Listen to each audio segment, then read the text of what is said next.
Along with his efforts to preserve and present Tibetan culture, the Karmapa has also travelled across India to take part in the cultural and religious life of his adopted home.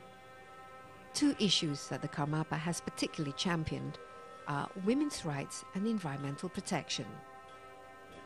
As an environmental activist and world spiritual leader, whose teachings are often webcast live, the Karmapa is clearly bringing his lineage's activities fully into the 21st century. On top of that, His Holiness is also a scholar and meditation master, as well as a painter, poet, songwriter, and playwright. Finally, as the 17th Karmapa, what would you like to see accomplished while you're here, and the contribution or message that you would like to share with the world?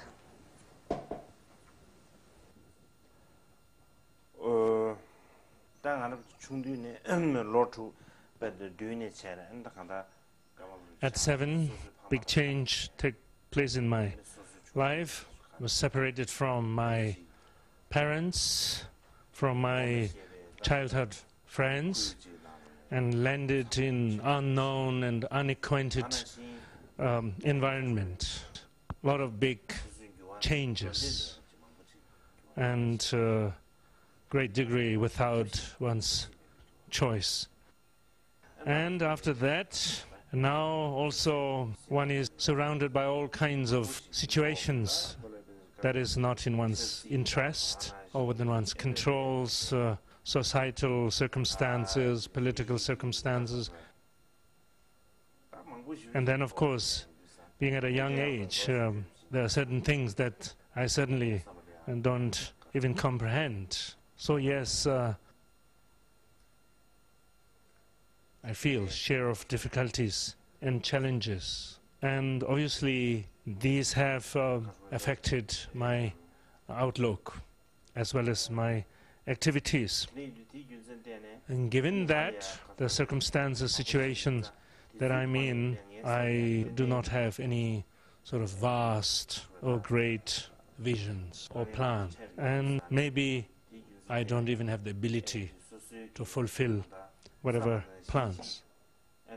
But nevertheless, what I am certainly free to have, and what I do, is to embrace within my heart the sincere, heartfelt aspiration that I might be able to make some caring and good-hearted contribution of good-heartedness to the world in general, and particularly to those with whom I find myself interacting, or with whoever in the world I interact. So I strongly make the aspiration I want to always carry and cherish the genuine heart of loving kindness and good-heartedness, and to sustain it, and to recognize with awareness that pricelessly precious thing to have. And if I can keep going on, I feel it will be actually quite meaningful.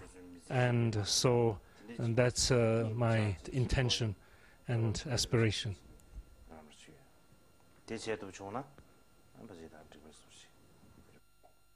Thank you very much, Your Holiness. And we look forward to your visit to Indonesia. Yes, I think so. Thank you so much. Thank you. What impresses me about the 17th Karmapa is the fact that despite his young age, he not only already displays a wisdom and understanding of the workings of the human mind and the human heart, manifesting the teachings of the ancient lineage that he continues, but he's also very much a product of his time, with a clear understanding of the issues and challenges that the present day faces.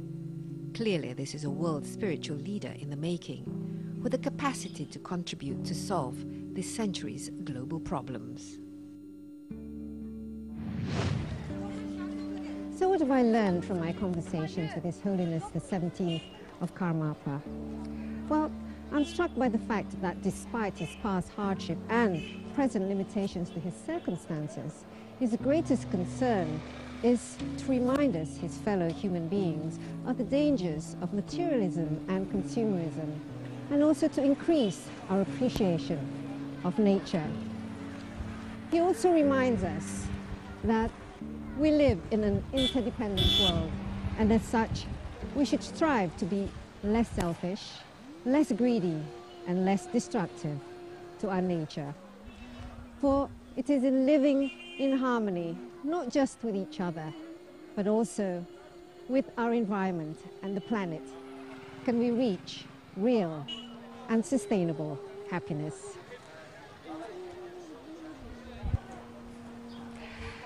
And that's all for this episode. Don't forget to join me in our next episode of Face to Face, where we meet another figure who makes a difference to our lives here on Face to Face with Daisy Anwar, bringing you the world.